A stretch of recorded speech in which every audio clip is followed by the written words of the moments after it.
नमस्कार दोस्तों, आपके ही चैनल कंचन इंग्लिश एकेडमी में आप सभी का स्वागत करता हूं। आज का जो स्टोरी है, मोरल स्टोरी है।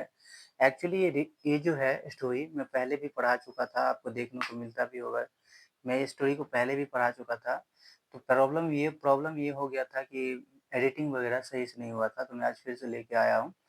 एक-एक वर्ड की मीनिंग बताऊँगा, बारीकी से मैं आपको वीडियो को तोड़-तोड़ के ट्रांसलेशन करूँगा। तो चलिए हम स्टोरी को ट्रांसलेशन करते हैं। The farmer and magic hen। The farmer यानी कि किसान, एंड का मतलब और, मैजिक का मतलब जादुई, hen का मतलब मुर्गी। तो किसान और जादुई मुर्गी। Once there was a poor farmer. तो वंस का मतलब तो एक बार, देयर जो है केवल इंट्रोडक्टिव वर्ड है, इसका हम मीनिंग नहीं निकालेंगे। वाज मतलब था, और का मतलब एक, पुअर का मतलब गरीब, फार्मर का मतलब किसान। तो एक बार एक गरीब किसान था। His family lived in poverty. ये जो है पावर्टी, पावर्टी का मतलब होता है बहुत गरीबी था, गरीबी। तो हिज फैमिली, हिज का मतलब उसके, फैमिली का मतलब परिवार, लिव्ड का मतलब रहता था या जीता था, इन माने में। पावर्टी का मतलब तो गरीबी, तो उसके परिवार गरीबी में जीता था। He was very sad. He का मतलब वह, ही का मतलब वह, वाज माने था, वेरी का मतलब बहुत, सैड का मतलब दुखी। तो वह बहुत दुखी था। One day he got a magic hen as a boon। तो वन डे, एक दिन, ही गॉट, ये जो है गेट का सेकेंड फॉर्म हो गया। गेट का मतलब होता है प्राप्त करना, मिलना। तो वही गॉट का मतलब हो गया मिला, प्राप्त किया। तो ही गॉट, उसे मिला, और का मतलब एक, मैजिक का मतलब जादुई, हेन का मतलब मुर्गी, एज का मतलब तो की रूप में, अबून। तो उसे एक जादुई मुर्गी वरदान के रूप में मिला। The hen laid one golden egg every day। The hen मुर्गी, laid यानी कि देती थी, यानी कि अंडे देने को लेट करता था, देती थी। वन गोल्डन, एक सुनहरे, एक का मतलब अंडा, एवरी डे। तो मुर्गी जो थी, एक अंडा, सुनहरी अंडा रोज देती थी। The farmer sold the golden egg and brought things for his family। The farmer, किसान, sold बेचता था, ये सेल का सेकंड फॉर्म हो गया, sold बेचता था। The golden eggs यानी कि सुनहरी अंडा को, and और brought खरीदता था, ये bring का सेकंड फॉर्म, बाय का सेकंड फॉर्म हो गया, brought खरीदता था। थिंग्स वस्तुएं, फॉर हिज फैमिली, इसके मतलब अपने परिवार के लिए वह सामान खरीदता था।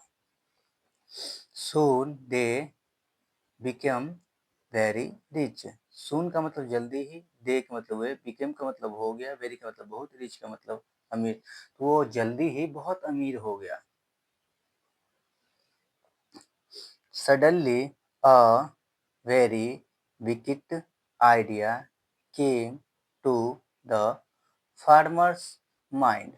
सडनली का मतलब था अचानक, और का मतलब एक, वेरी का मतलब बहुत, विकिट का मतलब तो दुष्ट, आइडिया का मतलब तो उपाय, सुझाव, केम मतलब आया, टू, ये जो टू है प्रोपोजिशन है। द फार्मर्स माइंड, ये जो पोस्ट ऑफिस है, इसका मतलब तो कहा कि, तो बहुत अचानक से बहुत दुष्ट भरा आइडिया उसके दिमाग में आ गया, किसान के दिमाग में।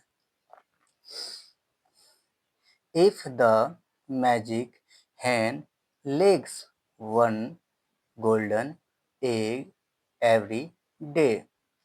इफ का मतलब तो यदि, द मैजिक हैन जादुई मुर्गी, लेग्स यानी कि देती है, ये जो जादुई मुर्गी है थर्ड पर्सन है, इसलिए एस ई एस लगा है, एस का यूज किया गया है। तो जादुई मुर्गी अंडा देती है, वन गोल्डन एग्स, एक सुनहरी अंडा, एवरी डे। तो ये जो जादुई मुर्गी है रोज एक सुनहरी अंडा देती है। How many golden golden eggs will be inside the hen। How many कितना ज़्यादा, गोल्डन का मतलब सुनहरे, एग्स का मतलब अंडा, विल बी का मतलब होगा, इनसाइड का मतलब अंदर, द hen। तो कितना ज़्यादा, यानी कि मुर्गी के अंदर गोल्डन यानी कि सुनहरे अंडा होगा। इसके मन में विचार आ गया, दुष्ट आ गया, लालच आ गया।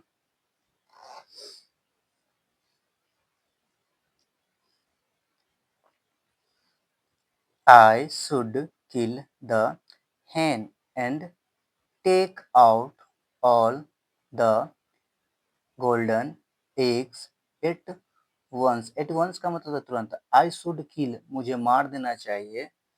The hen मुर्गी को. And और टेक आउट बाहर निकलना चाहिए. ऑल द गोल्डन एग सभी सुनहरे अंडे को एट वंस तुरंत. तो किसान ने सोचा कि मैं इसको मार देता हूँ और सारा का सारा अंडा तुरंत निकाल लेता हूँ. ये जो शुड जो है सजेशन देता है, सुझाव देता है, मुझे सिगरेट नहीं पीना चाहिए. तो आई शुड नॉट यानी कि आई शुड नॉट मुझे सिगरेट नहीं पीना चाहिए था. आई शुड नॉट यानी कि क्या बोल सकते हैं आप, smoke. I should not smoke मुझे नहीं जाना चाहिए था. I should not go. तो ये जो शुड है पोजीशन बताता है, सॉरी पोजीशन बोल रहे, सुझाव देता है, सलाह देता है. हो गया यहाँ तक.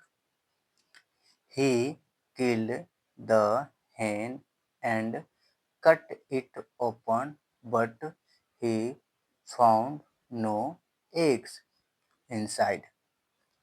तो ही किल्ड उसने मार दिया. ये किल का सेकंड फॉर्म हो गया, मार दिया. द हेन मुर्गी को. एंड का मतलब और. कट इट उसे काट दिया. ओपन का मतलब खोल दिया. बट का मतलब लेकिन. ही फाउंड नो एग्स लेकिन उसे. फाउंड का मतलब नहीं मिलना. नो का मतलब नहीं. एग्स का मतलब अंडा. इनसाइड तो उसे अंदर अंडा नहीं मिला. उसने मुर्गी को काट दिया और खोला तो उसे अंडा नहीं मिला. कैसे मिलेगा? Because of his greed. Because of का मतलब है के कारण. हिज का मतलब उसके. ग्रीड का मतलब लालच. तो उसके लालच के कारण he lost his magic hand. He lost उसने खो दिया. हिज का मतलब अपने, मैजिक का मतलब जादुई, हैंड का मतलब मुर्गी. तो उसने लालच के कारण अपने जादुई मुर्गी को खो दिया. एंड और द गोल्डन एग सुनहरे अंडा को खो दिया. Moral. Greed is the root cause of miseries. ये मिसरीज का मतलब होता है दुख. तो ग्रीड लालच, इज माने है, द रूट यानी कि जड़, यानी कि कॉज का मतलब कारण, ऑफ का मतलब का, मिसरीज का मतलब होता है दुख. तो सभी दुखों का जड़ होता है लालच. सभी दुखों का जड़ है लालच. तो कैसा लगा आप लोगों को स्टोरी? यदि अच्छा लगा हो तो प्लीज़ लाइक, सब्सक्राइब, कमेंट करना ना भूलें. Have a good day.